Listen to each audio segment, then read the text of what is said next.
First of all, thanks very much for making time to join us today. I know that these are hard to fit in and you guys are very busy, and so we always appreciate you making time to come join us today. I would say that 2 years ago we had our first fall forum. Well, I had my first fall forum and it was pretty informal. I put together a PowerPoint presentation, shared some high-level concepts and what we were doing. You will now see what has evolved to a pretty slick a set of events which have nothing to do with me, but our communications team. So hopefully you were able to acquire on the way in some collateral hard copy about the Fall Forum. In there is a variety of information about what we're presenting today, but also about our strategic planning efforts, about our upcoming accreditation in the spring. So please look through that. And what you see from a PowerPoint and from the invitations, again, all the credit goes to the communications team who helped make that happen. So last week I was invited to be a speaker at an international veterinary conference in Orlando, which was fine and wonderful, but I went over to my alma mater, to Walt Disney World for a little bit and checked in with the folks there. And I want to thank everybody in the audience because you made it very easy for me when I got all of those questions, which were, you know, how do you like that job in higher education? And it was very easy for me to say I love it. And it was really easy for me to say I love it because of the great people, the great place, and the great things that we are doing here. And as you can imagine, some folks I was able to get away with, you know, a quick elevator speech and that was done. All right, he seems happy and we'll leave him alone. Others wanted a little bit more.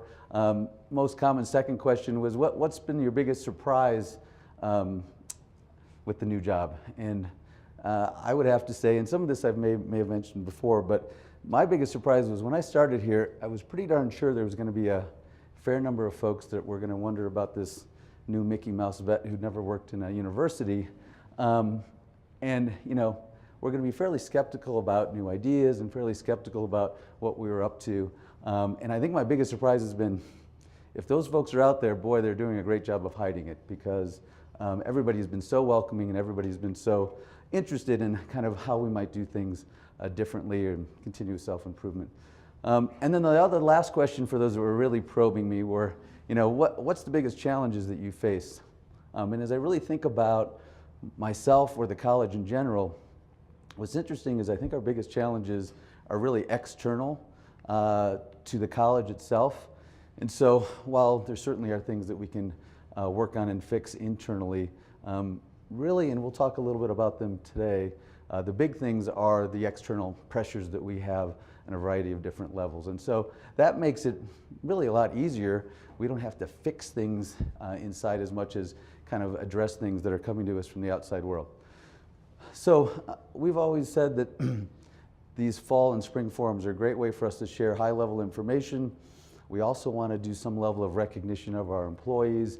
And then lastly, we want to have some social time. And we are so big and complex that whatever we can do to bring people together that might not see each other as often as we need to, and to build or continue to nurture relationships, that would be great. So that's kind of our plan for the next hour and a half or so.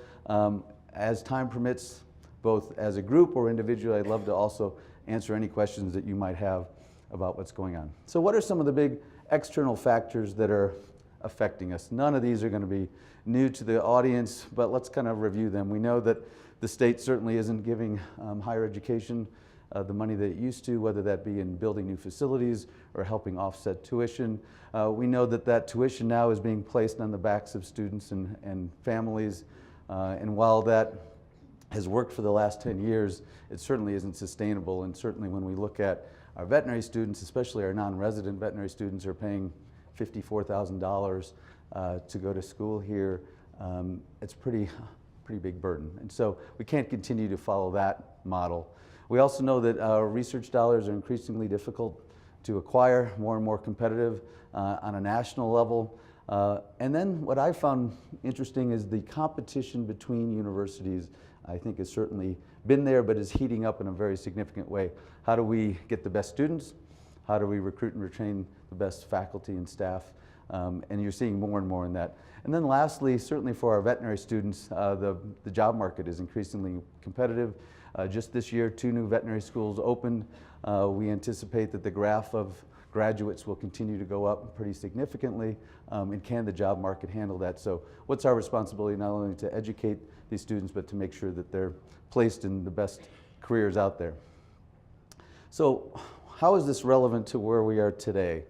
We're going to spend a fair amount of time talking about strategic planning, and strategic planning can be fairly droll, but what I will say is it's really means for us that we need a plan. We need a plan that we're all involved with. We need a plan that makes sense as far as new initiatives and goals, and that address some of these external forces that are upon us. And when we have those initiatives and goals and putting human capital and resources against that, then I feel pretty good that those things are not insurmountable. So the first year really spent a fair amount of time on our mission, values, and we talked a lot about how we work together and making this the best place to work and how we treat each other. And I think I'm very appreciative of how far that has come and how that's become part of our culture. And now we're going to kind of continue that, but add on what does that mean from big initiatives and goals and where we're going as a unit. Many of you have seen this, whether that be at faculty meetings, unit meetings. We've spent a fair amount of time with the strategy map. And I want to share with you just a short video on how throughout the college we're looking at some specific initiatives, the ones that are highlighted in green as being our top priority, and how we're going to work towards making those happen. I think we roll video now.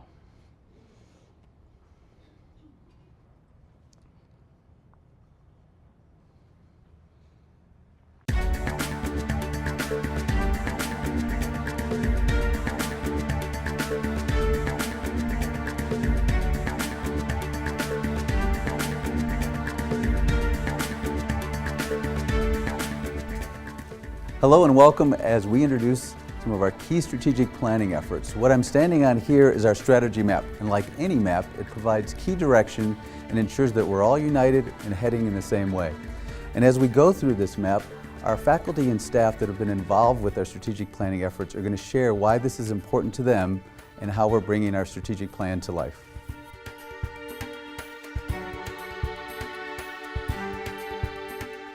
I'm Bob Kempfey, and our team is looking at one of the fundamentals of our work here in the college, our buildings.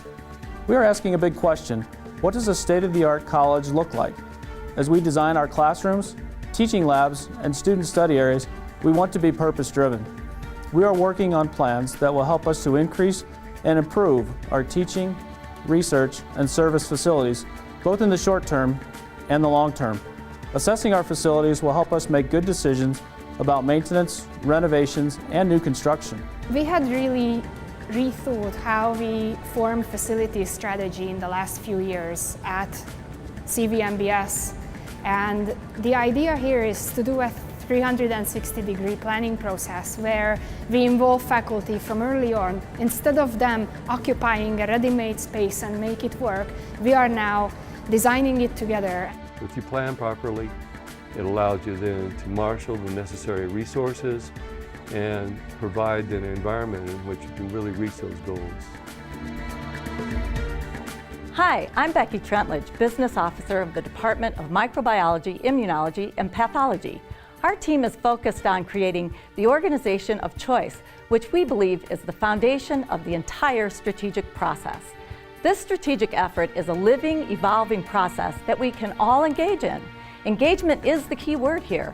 We are asking fundamental questions about how we define our jobs, and from there, how we can grow both as individuals and professionals.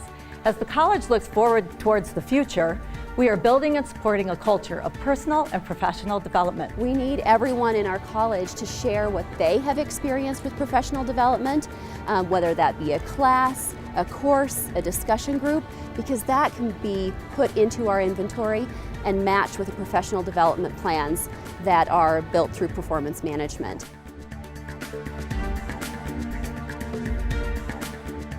I'm Scott Novogratz, and I'm helping with the college strategy implementation. I'm also working with one of the strategy teams to help all of us to be more efficient and effective in our daily work. We are creating a culture that embraces long-term thinking to achieve our goals through innovative teaching, research, and community service.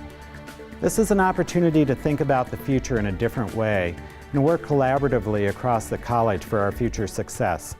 I hope you will join me in this opportunity to work more closely together. This is collaboration in its purest form. We have quite a list of things to do, and from duplicate facilities services to administrative functions. Currently, our O4 team is taking a fresh perspective in looking at the college operations to streamline the work.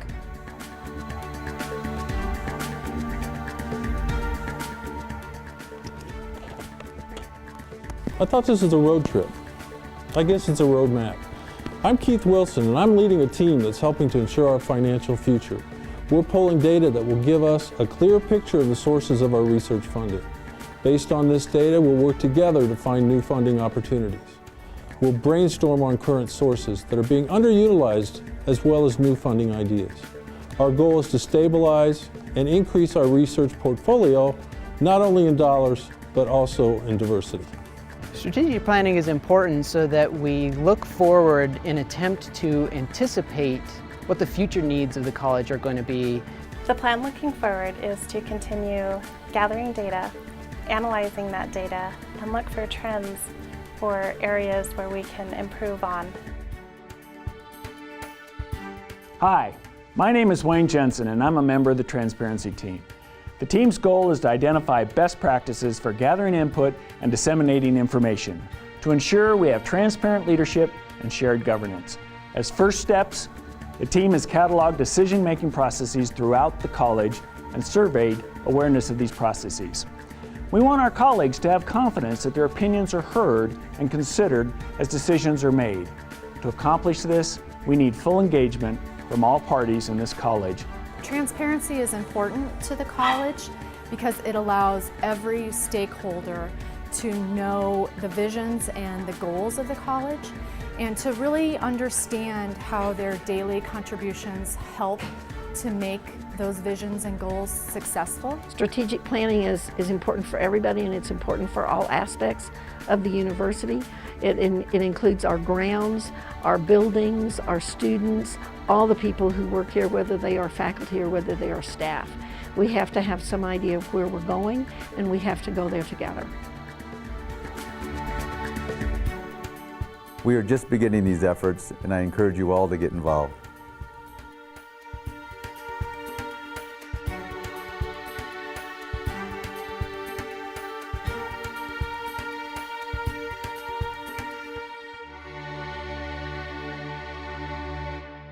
Did you ever think you'd see your chief financial officer in a Harley Davidson outfit like that? So, thanks to the many people who are in this that put up with this, that when I signed up for this, I didn't realize I was also going to be, a movie star.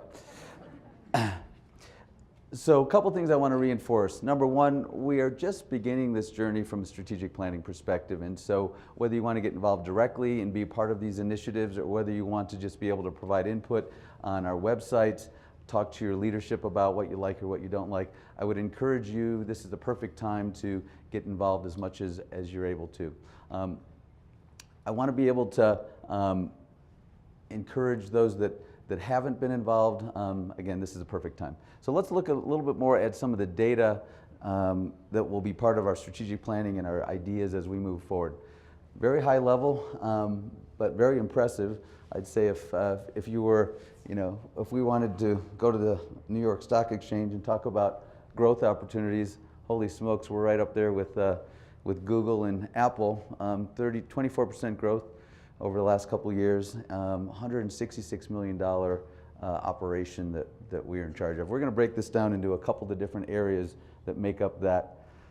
I'm not a business person, but I'm told the word portfolio is appropriate here, in the sense the four big areas that we have and how fairly evenly split they are. So when you look at how one area might be doing much better than another area one year after another, it allows us to be much more solid in our financial future.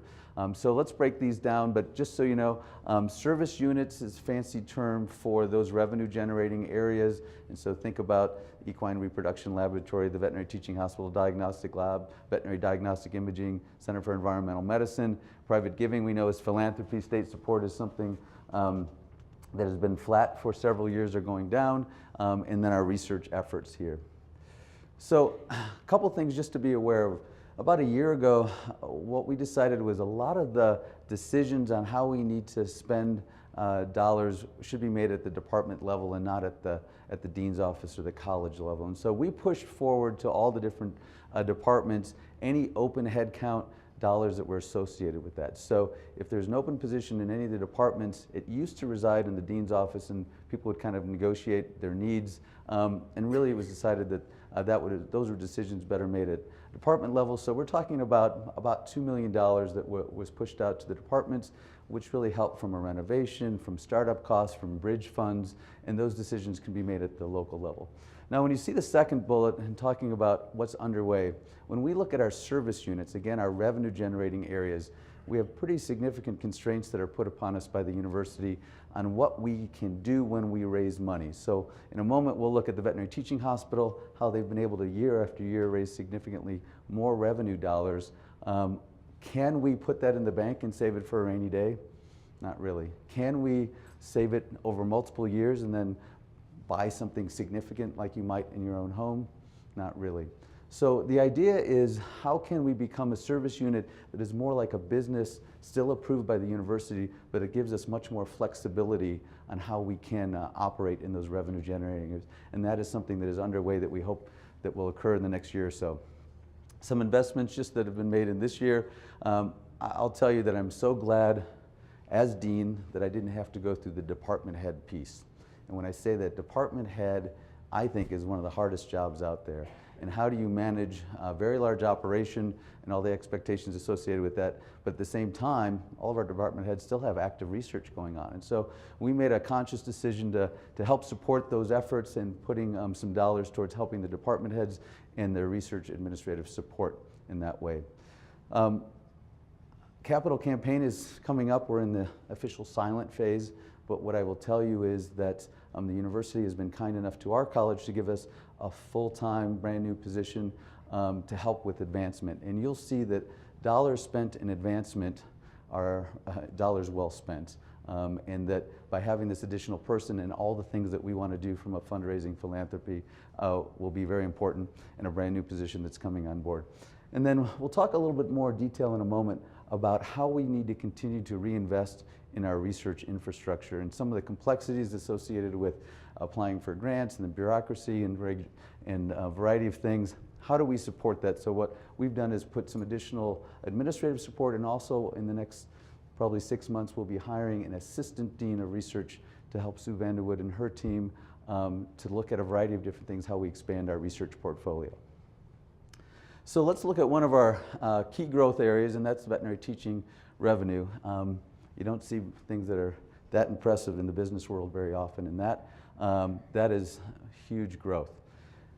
So hats go off to all those that work over in the veterinary teaching hospital. A huge amount of work has been done through the years to look at our service, to look at referring veterinarians, to look at, during a very difficult economic downturn, how do we continue to grow? What areas do we need to invest in to expand? Good examples are critical care unit, equine ambulatory, dentistry, neurology, all areas that have been costly to invest in but have shown huge dividends in the long term. My thanks go to Dean Hendrickson and Gail, who started this effort, and to Tim and all the team over there that have really taken this to the next level. I would say that the growth from probably 15 to 18 has multiple components, but one of them that certainly is a part of that is the marketing and branding that our communications team has helped us with. So if you haven't been at a bus stop around town or seen the billboards around, they're really high quality, and I think they've really helped raise awareness in our local community that the veterinary teaching hospital is here for the entire community and is not just a referral veterinary clinic, but also for all of your needs. So pretty impressive graph there. So what do we do with those additional revenue dollars? They're a great way to reinvest in our people. As we grow our caseload, we need to hire additional faculty and staff. We reinvest in the facilities, and we've seen that significantly at the Veterinary Teaching Hospital as we go through the entire place and remodel, and then also in equipment and making sure that we continue to be state of the art. Diagnostic lab, very similar story. Very competitive market nowadays. For those of you that are not aware, there are some very big names out there in diagnostics that are competing with us on every level. And so these guys have done a great job of continuing to grow those efforts, and again, asking the questions about the service we provide, working with referring veterinarians and partnering with the Veterinary Teaching Hospital to be able to continue to grow. And they will reinvest just like the Veterinary Teaching Hospital. And one of the biggest investments for those that are out at the D Lab, you know that we are working to install $1 million plus digester. There's a good term for the next time you're at a cocktail party. You wonder what happens after the postmortem exam is done. Well, we have a digester, and that is something that is very hard to fundraise against, and so we need to actually buy that. So let's look at research for a moment. I want to focus primarily on the last 3 years. This won't be as a pretty graph as the others as far as going straight up, but we know in today's very, very competitive research world that $50 million a year, last couple years, is just a huge accomplishment. Everybody who's involved in our research work is writing more proposals. We know that the percentage that's being funded has been down. Most other places across the country have seen a significant downturn. What you see in the 58 to 54, 49 is some significant contracts and large grants in some of our infectious disease that went down in those years, that expired in those years. But we're really anticipating the $50 million kind of moving forward for the next couple of years with an idea about how do we look at greater partnerships with industry, how do we look at greater partnerships with foundations, what are we doing that we could do even better from our research portfolio. And so I think that's why many of you have been involved with those discussions with Sue Vanderwood and her team, and we're kind of expanding that not only within the college but also across the university with the Vice President of Research Office. So let's look at students for a moment. Obviously we are world renowned for our veterinary program. What's interesting is, significant as that is, how many other students that the college is involved with educating. So about 50% of our students are undergraduate, and about 50% of those undergraduates are in biomedical sciences, and then split between the other areas. When we think about opportunities, one of them is certainly enrollment growth, and it is increasingly competitive with all universities across the U.S. I have a senior in high school, and I can tell you that I get all of my mail nowadays is for my senior in high school son, and it is many, many dead trees every day, and everybody is recruiting students like I've never seen before. But our opportunities are really not so much in the veterinary realm from an enrollment growth. I don't think we feel as an industry that we need to increase those graduate numbers. But what we are looking at is potentially undergraduate growth. And how does that help us? Number one, differential tuition goes directly back to the departments for those courses that are offered in the junior, senior year. And then Provost's new program, it's, euphemism is a 236 budget plan, but it basically provides dollars back to the colleges that are growing their undergraduate numbers in significant ways to offset costs that might be associated with hiring new faculty and staff. Last thing I'll point out here is that two investments that we've been done within the DVM program is hiring, and she may be in the room, Pam O'Grady. Pam O'Grady is a brand new career services person that we've never had within the college before, but as somebody that the students can go to and we can rely on to making sure that throughout their veterinary program here and then as they're graduating that they can find the best job possible for them. So she'll coordinate all things from a career services perspective, and then we're also hiring a financial education specialist. So think about the burden that our students have as far as how do they get scholarships, what is the right thing to do from a loans, how do they repay those, what are they going to do when they open a business. So this financial education specialist helps them from the moment they apply all the way through veterinary school, and even our recent grads as they need to make decisions around a variety of financial issues. So this is the Mac Daddy of growth charts. And when I say that, look at just 5 years ago at $11 million. And at $11 million, we had the largest advancement portfolio of all the colleges on CSU campus. And look at last year, $43 million. Very, very impressive. So three areas of a lot of areas that made that up, three big areas that made that up. Certainly our colleagues over at the Animal Cancer Center, huge opportunity there. Both the Steve Withrow Endowed Chair, Presidential Chair of $6 million, a variety of other gifts at the Animal Cancer Center. Our Orthopedic Research Center also was able to have Leslie Malone, a Presidential Chair, $6 million, and a variety of other gifts. And then our Equine Reproduction Laboratory, $3 million gift by Bud and Joe Adams to name and build the brand new Equine Reproduction Laboratory. Now, on one hand, I would tell you that that kind of growth is not sustainable. At the other hand, I will tell you that we've had several significant gifts this year that will allow us to continue to climb in the years ahead. So this is really a great opportunity when people wonder how do they get involved and where they are within the college. There's no place in the college that cannot be involved with our philanthropy in getting our clients, in getting our alumni, in getting the friends of the college, in getting industry excited about what we're doing, telling our stories, because this is a real opportunity to continue to grow for many years. And as we talk about facilities in a couple minutes, the way that we are going to build new facilities and the way that we're going to endow new chairs and the way that we're going to provide student scholarships is right up here. Okay, facilities. Let me share a little bit what we were just opening, a little bit what's in process, and kind of one of our big initiatives moving forward. But for those that, and I know we have several CSU veterinary grads in the room that tell me how they went here in the 80s and spent time in the cubes. For those that don't know the cubes, if you're a freshman veterinary student, you basically spend all day in one veterinary classroom. Across the hall over in the anatomy building are the cubes. I toured them last year. I think it's safe to say that nobody would be proud of what was in the cubes. Big signs, non-potable water. The students tell you that if they plugged in their laptop at the same time as they plugged in something else, the whole system went down. It was dark and dingy. And I think the only reason that we hadn't really dealt with it before is this freshman students are so excited about getting into veterinary school that they don't, know to complain. But anybody else who would have walked in there would have gone, oh my goodness. So we put about $1 million into not making this the Ritz-Carlton, but making it livable. So you can plug in a microwave at the same time you plug in a laptop, and you can actually drink the water that comes out of there. And there's actually a couple beams of sunlight that come through that. So we're having an open house. The only ones that are sad about this are the sophomore students who didn't have the pleasure of it and that are coming back and being quite jealous, but everybody else is pretty excited about that. So please join us on Friday if you can. I know that several of the faculty have been over the top excited about this, which is wonderful. Move just across the way over to the pathology building. My hat goes off to all those in NYPD.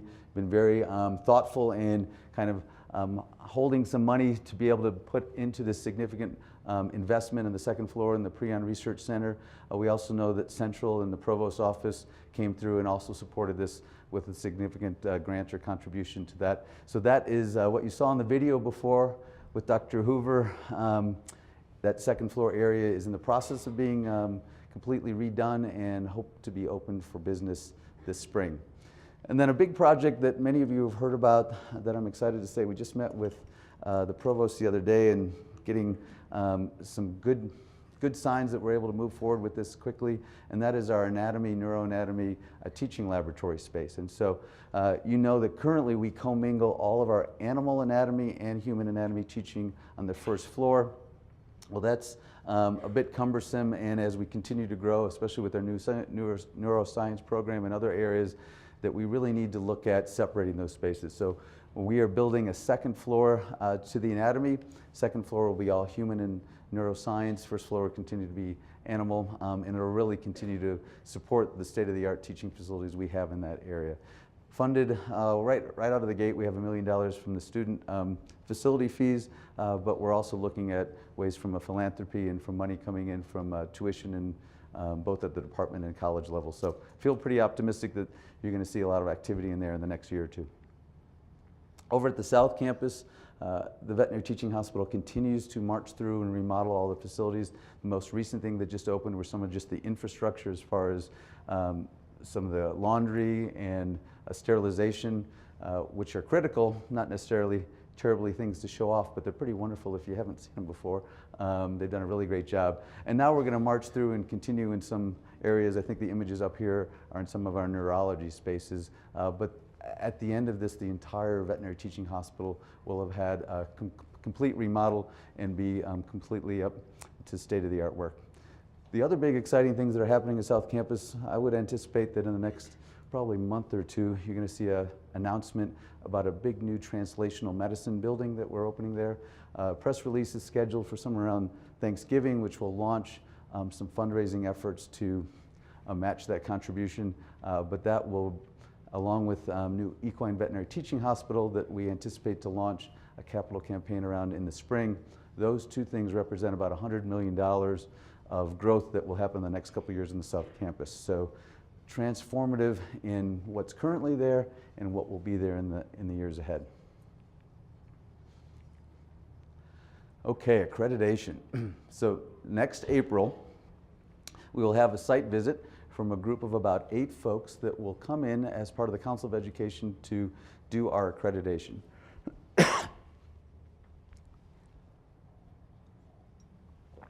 We are just in the process of finishing our self-assessment. It's about 100 pages that go through the 11 standards that outline all the things that we do in our DVM program.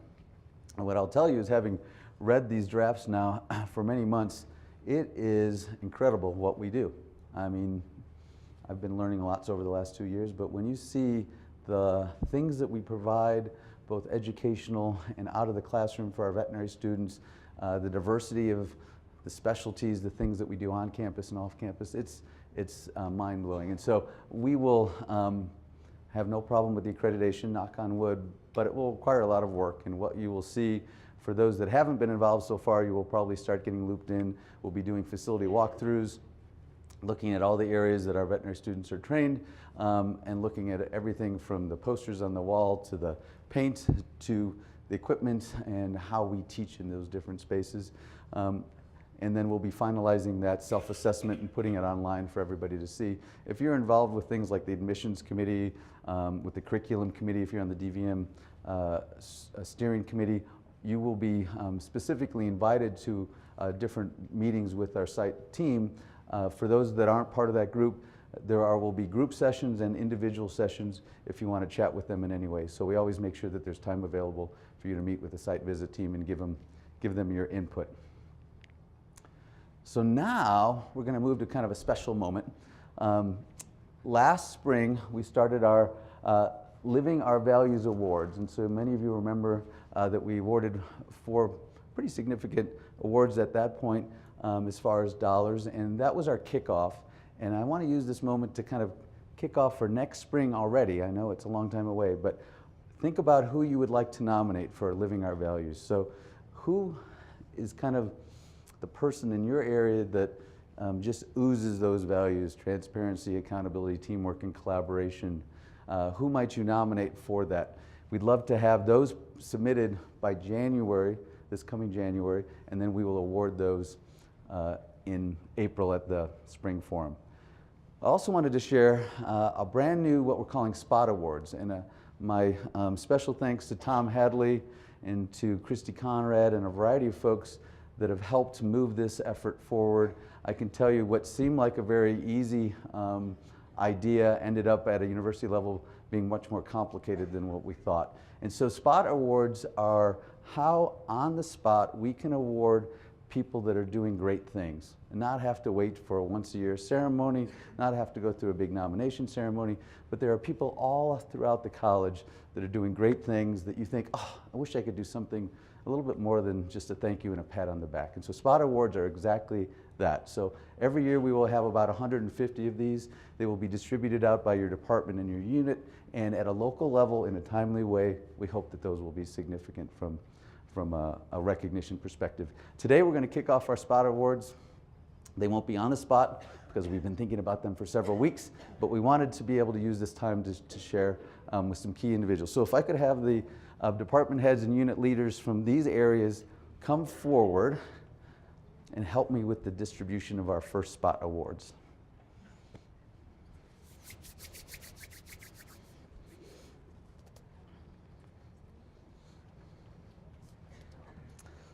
So behind you are the awards. What I will say is, as we get the official final approval from the university for these, they will be gift certificates. And the gift certificates will be $25, $50, or $100. They will be able to be used at multiple places across town, and they will have also a lovely thank you card that will go with them. Now, because gift certificates by the state of Colorado are considered part of your salary, we've had to do a variety of things to make sure there's no negative impact on you, taxes, et cetera. So we're still going through that final phase. We didn't want to burden anybody there. So instead we have lovely other bigger nice gifts that you will get today versus the Spot Awards, which you will be getting in the future. So I'm going to put the microphone in front of my colleagues up here who will share the names of each individual. Dr. Orton. Thank you. This is awkward. For the first, yeah, take it out. There we go. I can scream. All right. Okay. The first Spot Award from Clinical Sciences, and I'll just say that we met as kind of a management group, leadership group, and tossed out a couple of names, and this one was one of the first ones tossed out, and everybody said, yep, that's the one. It goes to Dr. Pete Hellier for exhibiting a couple of our values. Pete has long been an advocate for teaching in the DVM program, both as an associate dean and now as a faculty member. So he's getting the award for not only talking the talk, but walking the walk. I don't think he's here today because he's teaching in the Foundations course. And the other value that Pete has exhibited came back to the anesthesia section, and that section has really built team, and he's been an excellent leader, and we appreciate what he does. So, Dr. Hellier, whatever you want. Thank you, Chris. Don't forget his goodies. Dr. Vanderwood. I'm very excited to be able to award the first college office Spot Award. And this is also one that was relatively easy to award. It was the first name that came to several of us. And this is an individual, I'm going to build a suspense here, I'm not going to say the name. This is an individual that does a huge diversity of activities. It's whatever anybody throws at her because she can manage a wide variety of complex tasks. She does it efficiently, accurately, timely, and always has a positive attitude. And I get to work with her. On paper, it's 40% time, but it's probably 100% of her time, or 80%.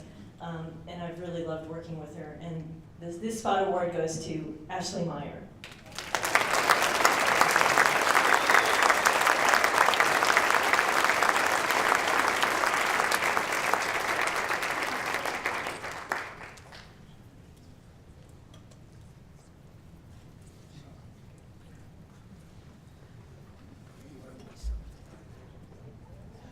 We won't make you give a speech. Congratulations.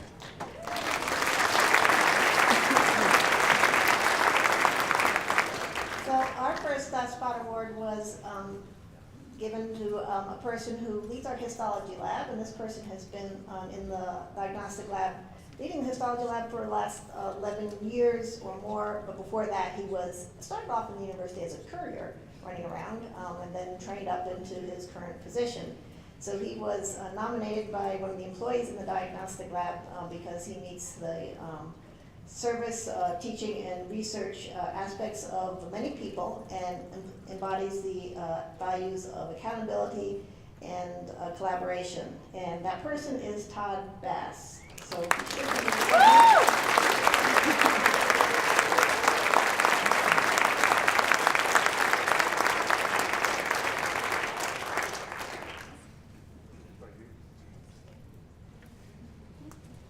Congratulations.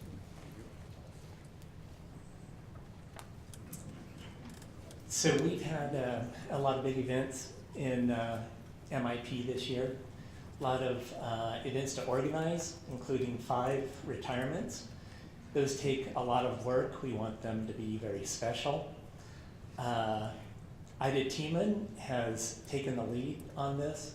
She's done a super job, gone well above and beyond expectations to really make these events personal and special for the individual whose career we've recognized and for everyone who's come to join in those celebrations. I always try to acknowledge her as long as I remember it. It always feels insufficient, so I'm really happy to give this first spot award from NYP to Ida Tiemann.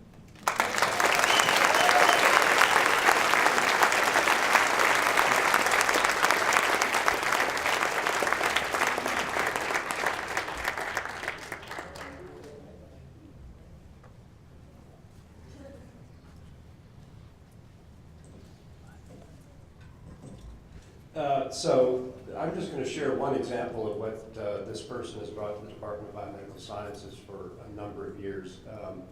October 10th and 11th, about 40 or so faculty, staff, and graduate students gathered at the YMCA of the Rockies up in Estes Park for a research retreat. And I got to say that this research retreat for the Department of Biomedical Sciences was certainly the best that I believe we've ever had, and since the establishment of the department about 10 or so years ago now.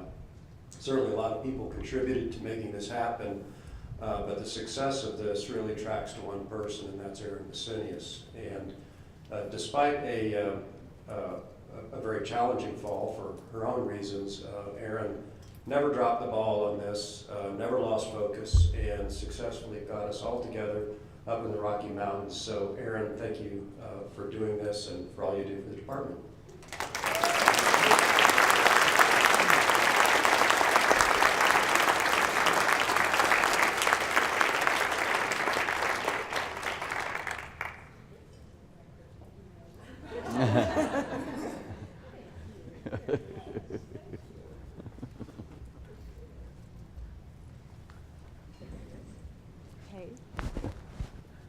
Why do I have to go to the meeting, she said? It's a real pleasure to introduce the first spot award from ERHS to a person who I've worked with very closely since I started here 6 years ago.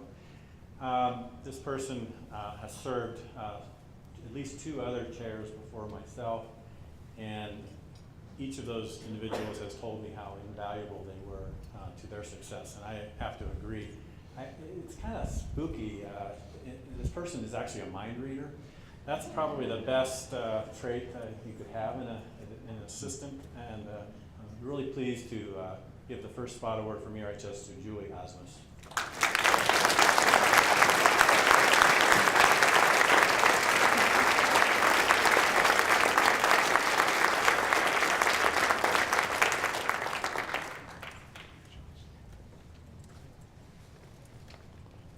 Well done. Okay, last but not least.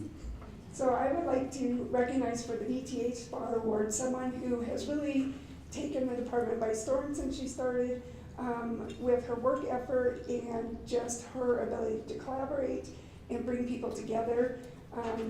Most recently, she helped orchestrate the entire move of our central supply department to its brand new location, and she did it seamlessly with no interruption to services. And people across the BTH always comment about how great she is to work with, collaboration, and the service that she provides for her and her team. So I'd like to congratulate Sharon McGonigal.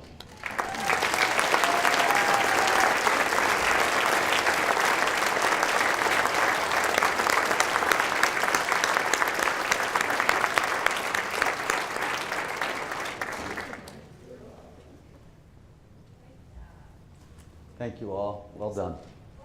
Congratulations to everybody there.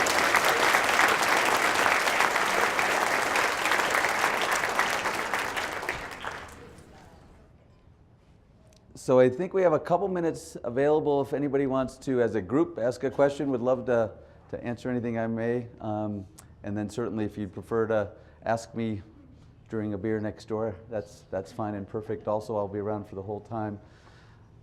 What questions are out there? Questions, concerns, comments? Any of the above? I know it's a shy group.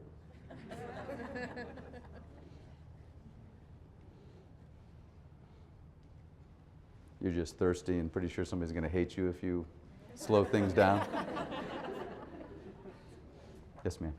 When and how will you be implementing the other items on your strategic plan, the ones that aren't in green? So the question was, when and how will we be implementing the other initiatives on our strategy map?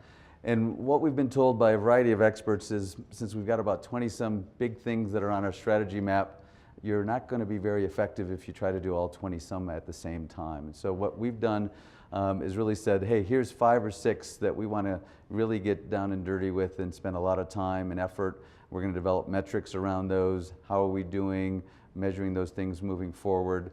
The question would be then, how do we activate or deactivate? Well, we've already actually taken one and turned it non-green and decided it wasn't as critical as some of the others and reactivated or activated another one. And so I think it's safe to say that it's a continuous iterative process that we will probably quarterly and certainly twice a year look at those things as far as, has our world changed, has our prioritization changed, and what things need to be turned off and what things need to be turned on. Some of these directly relate to maybe where the university is going with their strategic planning, and if there are resources that are coming or directives that say, hey, we really need to look at some of those, that might, for example, in the diversity one, we've said, diversity is really critical to where we're going. There's a variety of things that the university is likely to be doing in the years ahead regarding diversity initiative.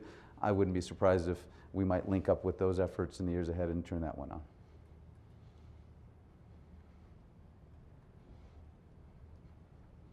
And I should add to that, the reason that we have kind of 2 owners on each of those initiatives and bubbles is that if you have interest in that topic in that area, contact those people, because it doesn't mean that work can't happen in that space. And that's why we've assigned people to that already, so that there can be work happening. But as a kind of college looking at the big things that we're going to take a piece of, that's why we activated those other ones. Randy.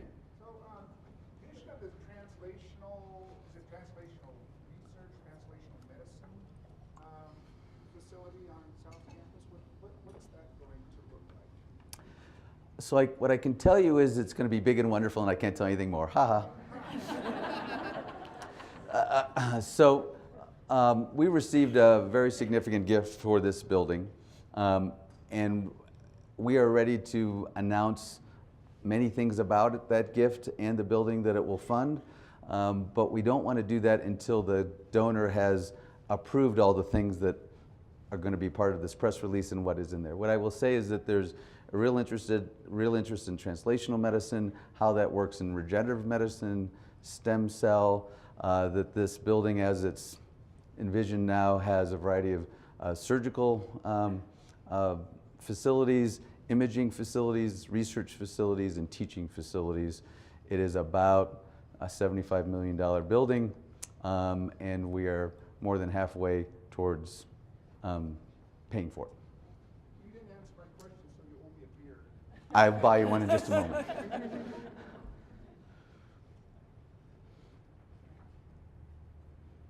Other questions for me? I'm just keeping the suspense for you, Randy, when it all happens.